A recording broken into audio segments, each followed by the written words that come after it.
bienvenidos a este canal llamado En Contra de. Me encuentro aquí con mi compañera Kimberly Sainz, con mi compañero Edgardo Lomelí y yo, su servidora, Ana de Luna. Somos estudiantes de la licenciatura en música en la Universidad Autónoma de Aguascalientes. El día de hoy pues, nos encontramos aquí porque vamos a hablar sobre el decadentismo, sobre cómo influyó, más bien cómo fue algo muy importante para principios del siglo XX. Ajá. Pues, ¿alguien quiere empezar? Sí, básicamente vamos a estar hablando sobre cómo esta corriente artística influenció principalmente en varios escritores.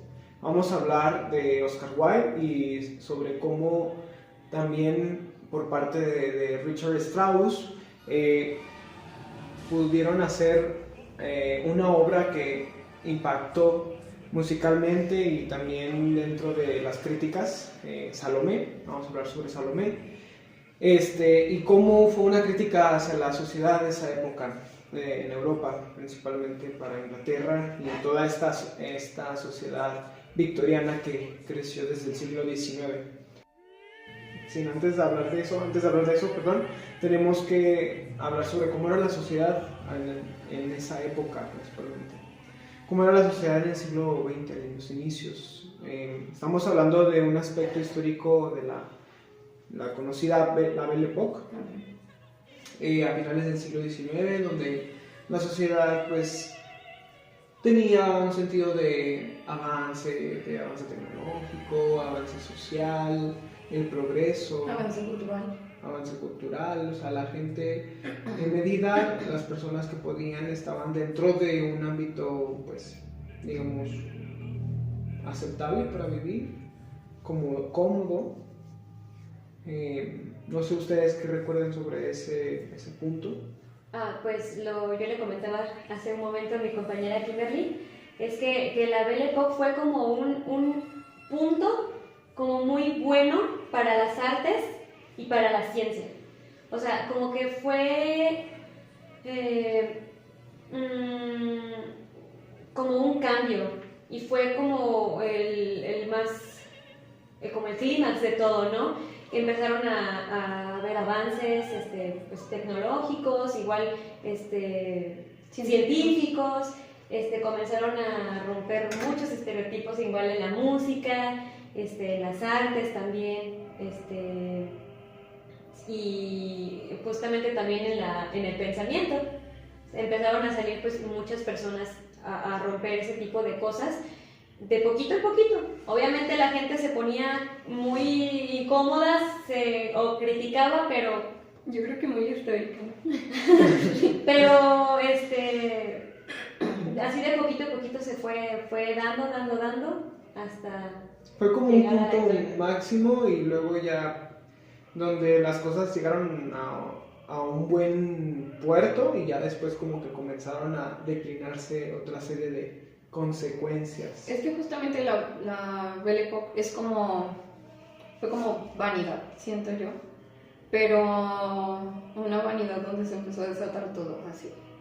O sea, por ejemplo, ejemplos claros, o sea, en los artistas que empezaron o sea, desobedecer las reglas de, por ejemplo, reglas de composición, reglas de pintura, técnicas y todo. Entonces, eso para la sociedad fue como, ¿qué está pasando? ¿Por qué nos estamos saliendo? ¿Qué estamos haciendo? Y siento que lo que detonó fue llegar al decadentismo. O sea, como que buscaron llamarle diferente, porque ese ya no era la Belle Époque. En medida ya se salía dentro de sus cuadros, o sea, dentro de su círculo. Sí, de lo aceptable para la sociedad. Justamente en esa transición, antes de la Primera Guerra Mundial y todo esto que, bueno, es la Belle Époque, la sociedad, pues, como decía Ana, comenzó a buscar otras corrientes, otras formas de ver las situaciones sociales que estaban ocurriendo.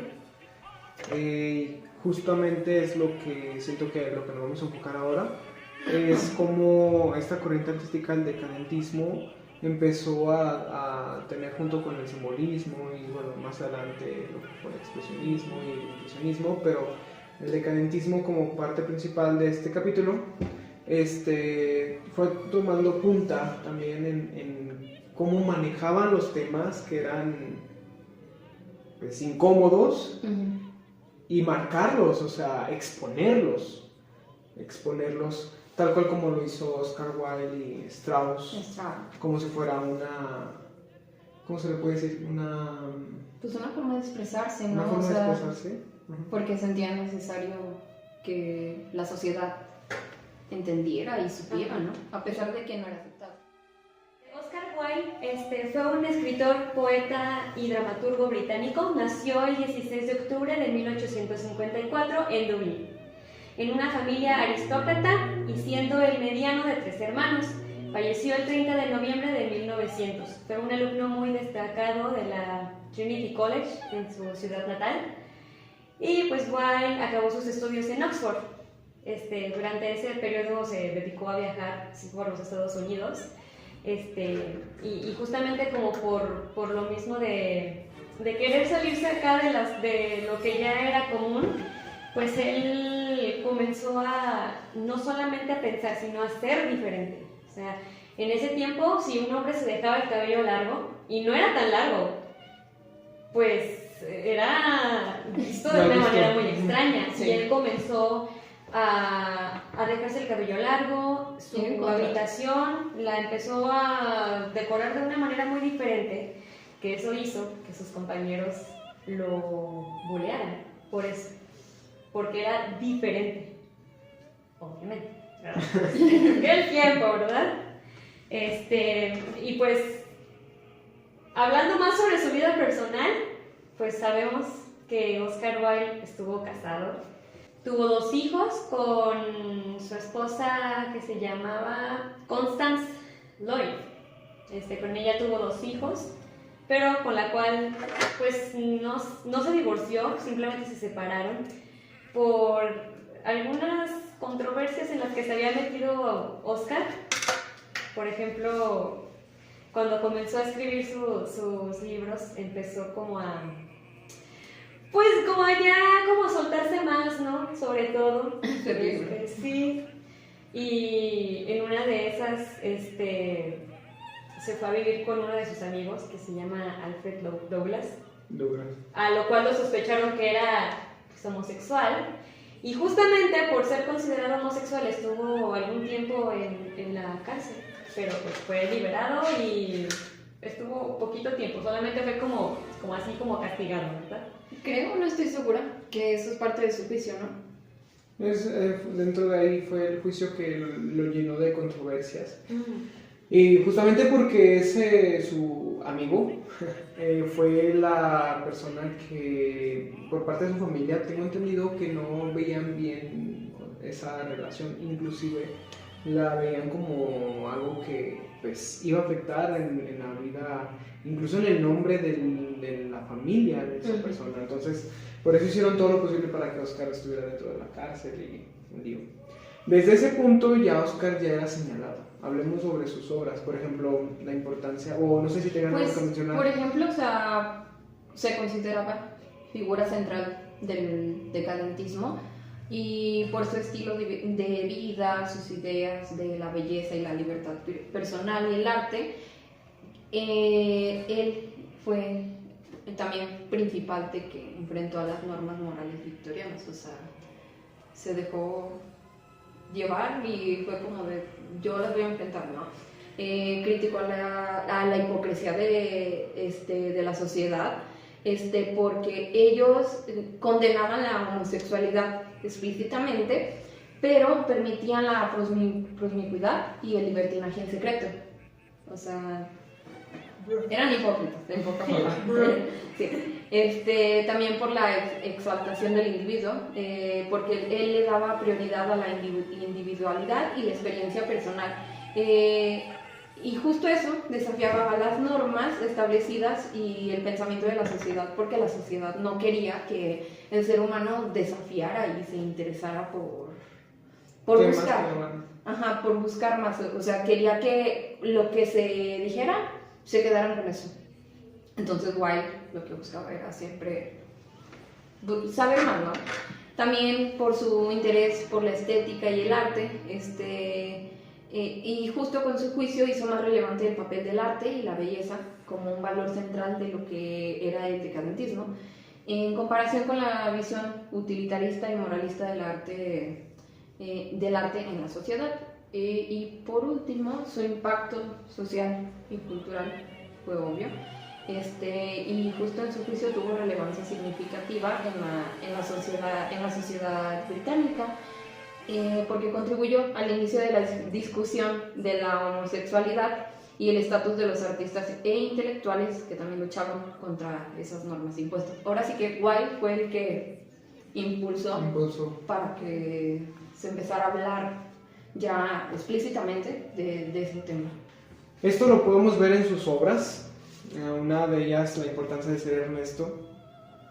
Una de sus obras más famosas, siento yo que en esta obra se critica muy bien las costumbres que en la época victoriana se tenían y cómo las personas tenían que vivir y qué cosas tenían que hacer para poder, no sé, tener una pareja o poder tener una esposa, o todo el proceso que tenían que escabullirse entre las normas sociales e irse escondidas. No, tampoco no voy a espolear la obra si no la han visto, para que la vean, pero como tal es un personaje, Jack, el personaje principal, trata de escabullirse entre las reglas para poder ser aceptado en la familia de una muchacha en la ciudad, ¿no? Entonces,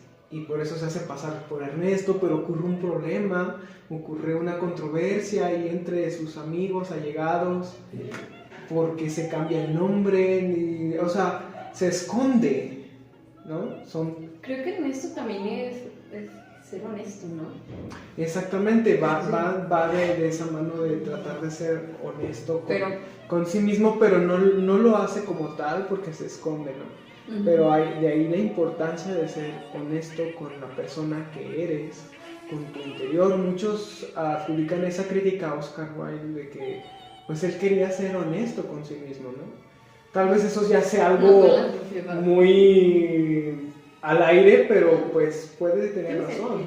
Puede tener razón porque Oscar pues vivió hablando en ese punto pues debajo de la mesa, o sea, escondido, tal vez no quería salir, tal vez no quería expresar lo que sentía, entonces era una crítica totalmente a la sociedad y de que trataba de que tienes que ser honesto contigo.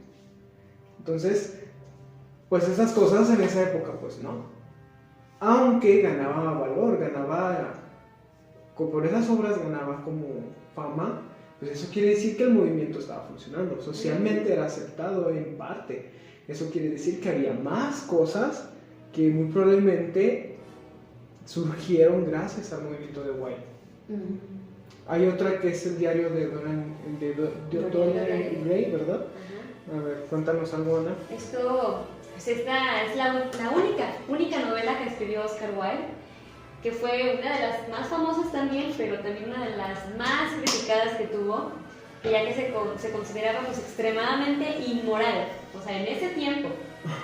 Creo que si lo leemos ahorita no. Ajá, no, o sea, yo creo que sí, exacto, si lo leemos ahorita es como de... Es que es curioso, ¿no? Porque ha avanzado la sociedad, el pensamiento. Ajá. Pero pues no deja. Esta novela habla sobre un joven que se obsesiona con un retrato de sí mismo, que él se obsesiona con quedar siempre joven, y a cambio de eso quiere que el único que envejezca sea su retrato.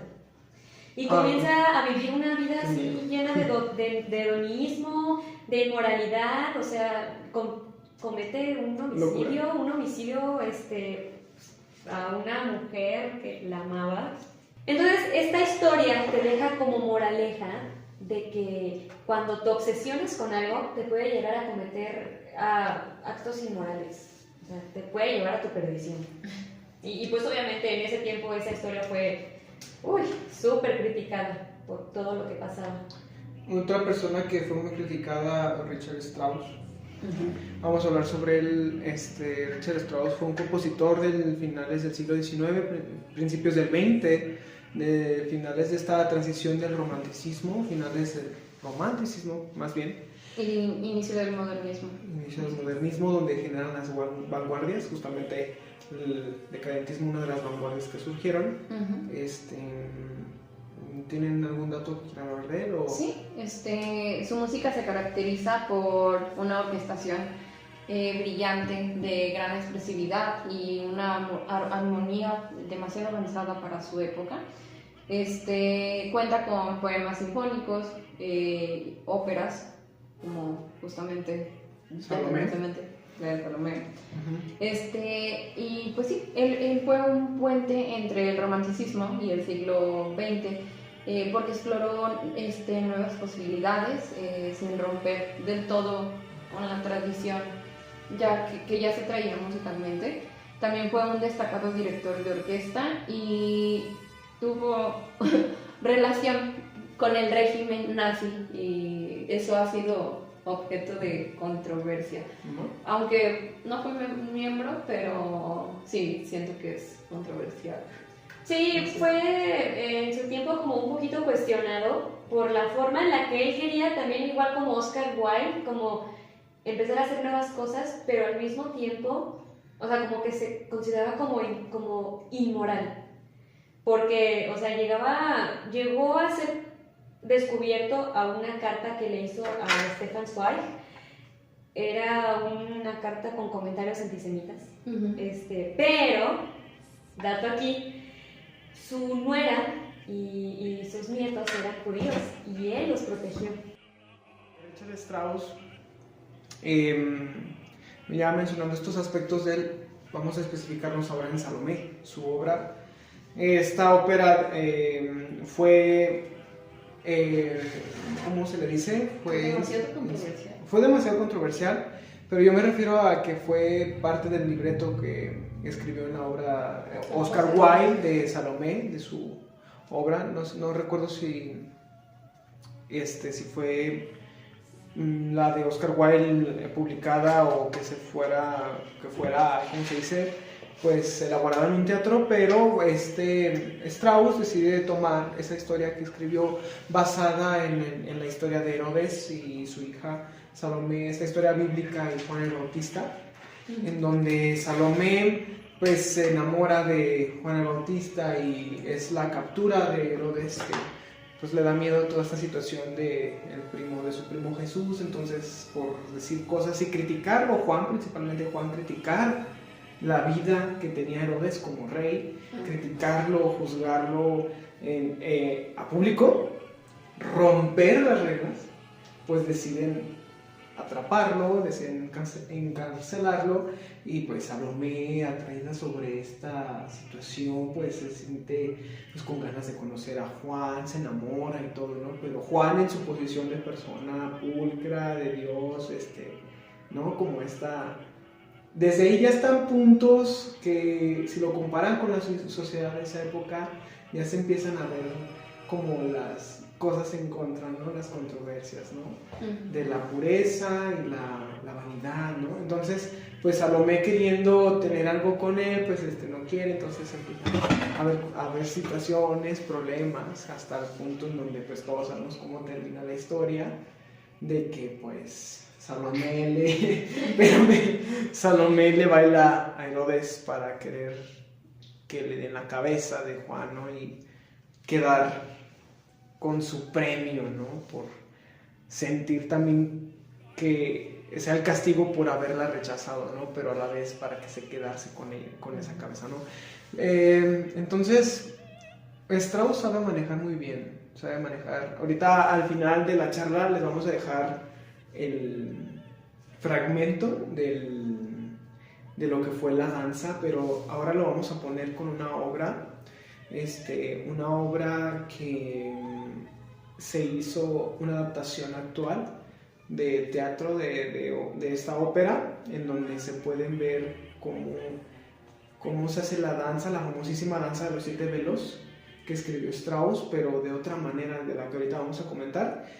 Pero justamente Strauss, hablando en la música, supo generar sensaciones, supo generar, no solo ir en contra de esta crítica social, sino también pudo ir como saliéndose de las normas del romanticismo, los cromatismos, las escalas que eran de repente de tonos enteros, ¿no? Estas escalas que, bueno, ya hablando musicalmente, con temas ya musicales,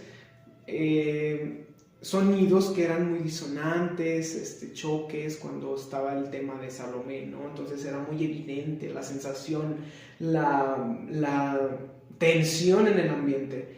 También en los temas de Juan el Bautista, ¿no? Que era muy curioso que siempre que aparecía el personaje salía un tema. O sea, un tema en específico pero brillante, ¿no? Que respondía totalmente al romanticismo como lo conocíamos.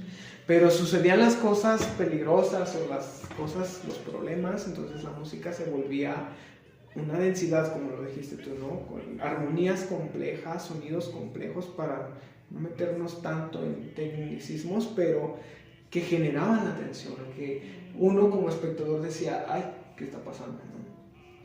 Y que era justamente para hacer sentir a las personas cosas que no deberían de hecho, para creo ellos, ¿no? que hablando, o sea, musicalmente también no inicia o sea, inicia totalmente hablando o sea, entrando en los diálogos. Que la ópera no tiene obertura. Que no tiene obertura, sí, eso también Eso es un gran cambio, o sea... También eso es otro aspecto que en la música, pues no lo pone obertura, entonces va como en contra de las reglas, o más bien de las estructuras clásicas. Siento que es una manera de entrar muy abrupta. Es muy abrupta y pues, bueno, la gente era como, ¿qué está sucediendo? Por eso mucha gente se entró en shock, mucha gente incluso yo cuando la vi, bueno, pues yo también me sentí incómodo, era como que, ay, que no ver la cabeza, era como, esa escena, ¿no? Famosísima. Entonces, pues fue una crítica hacia lo que era la sociedad y a las estructuras musicales, como salir, romper los paradigmas, que pues fue como la semillita, ¿no? Para lo que después se dio. Si tomamos esto, pues es el decadentismo, así, todo su esplendor. Si lo comparamos con la actualidad, ahora llegando a este punto, podemos ver que también en la actualidad hay temas que generan incomodidad. Hay temas que generan incomodidad, pero en los movimientos sociales, las manifestaciones, sobre lo que es el movimiento feminista, lo que es todas estas situaciones con las cosas de la pedofilia, las situaciones, incluso también con la comunidad, ¿no? del LGBT. Todas estas situaciones siguen siendo temas que deberían de ser actualmente ya resueltos como sociedad que ha avanzado, temas que deberían de ser ya más vistos con normalidad, pero pues siguen siendo en medida un tanto ya todavía estando dentro de un tabú, dentro de un miedo, dentro de algo que pues socialmente no debe de ser bien visto, pero cuando en realidad... O sea, socialmente siento que ya han sido más aceptados, pero hablando de políticamente, que es lo que buscan, que políticamente también sea aceptado, pues siento que todavía no. O sea, porque buscan justicia, o sea, también. Hay muchas cosas hay muchas cosas que se han resuelto y hay otras que pues todavía incomodan, ¿no? Y pues es un camino social que se tiene que trabajar y arreglar. Si lo comparamos con Salomé y esta versión nueva de la que estamos hablando, en Salomé hay una parte en la obra en donde la danza, ya lo mencionamos, la danza de los 7 velos, esta danza donde Salomé le baila a Herodes para que le dé la cabeza de Juan. En esta nueva obra, se lo vamos a spoilear, sale Salomé, pero en vez de bailarle Herodes, le proyecta una imagen en donde se ve cómo Herodes abusa de ella. Entonces, eso ya es un panorama, ya viéndolo desde un punto más actual. No digo que en esa época no hayan habido abusos, pero se hace como una crítica ahora a la sociedad de este momento. El fundamento del decadentismo, ¿no?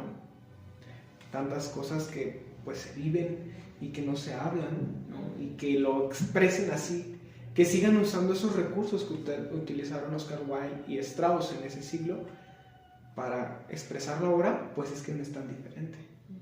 Solamente que ahorita somos más explícitos. O muy probablemente seamos más decadentes porque estamos sacando. Cada vez más. ¿Quién sabe, no? Pero sí, o sea, justo con esta obra, esta interpretación que está muy padre. Al final les dejamos los datos de quién son los intérpretes y dónde se interpretó. Pero esa crítica a la sociedad actual y que tomarlo de esa manera es un ejemplo total de cómo Strauss y Oscar Wilde criticaron a su sociedad. También ahora lo hacen, ¿no? Entonces el decadentismo sigue ahí, es el movimiento del arte. Es el movimiento que sigue siendo una vanguardia y pues va a seguir porque el humano busca expresar y cambiar. Ser individual. Pues bueno, algo más que quieran agregar a este capítulo, no sé. ¿Concluimos alguna conclusión? ¿No? Pues yo en mi caso yo podría concluir que el arte es un movimiento, es un constante movimiento, un constante cambio y que siempre busca como entrelazarse con lo que sucede socialmente y con las personas, y siento yo que ahora con este tema se acopla para poder sacar todo lo que no es bien visto, que a veces es necesario. Sí. Y creo que siempre es necesario enfrentar, ¿no? Y qué bonito hacerlo por el arte. Que es un tema que no acaba ahí, o sea, que sí tiene un inicio, pero que no acaba, o sea, porque prácticamente ellos fueron, ahora sí que exponentes principales para dejar que la sociedad, o sea, a pesar de que en ese tiempo no era tan aceptado, que la sociedad abriera los ojos y dijera, también tengo que expresarme, o sea, tengo que ser visto, tengo que tomar mis decisiones y no guiarme por las normas, o sea, que vamos en claro, o sea, no está mal seguir las normas, pero también no está mal expresarse. Y está mal sentirse oprimido por las normas. Muy bien. Estar en contra de la sociedad. Bueno, en este caso sería de la sociedad. Muy bien, pues a despedirnos. Entonces los dejamos con un fragmento de la obra de Salomé. La danza de los 7 velos, ¿7 velos? Tal vez también agreguemos la de la cabeza. Nada más una partecita y pues ya. Por nuestra parte es todo y muchas gracias por acompañarnos. Espero y que nos puedan acompañar en el siguiente capítulo y pues nada. Saludos. Bye.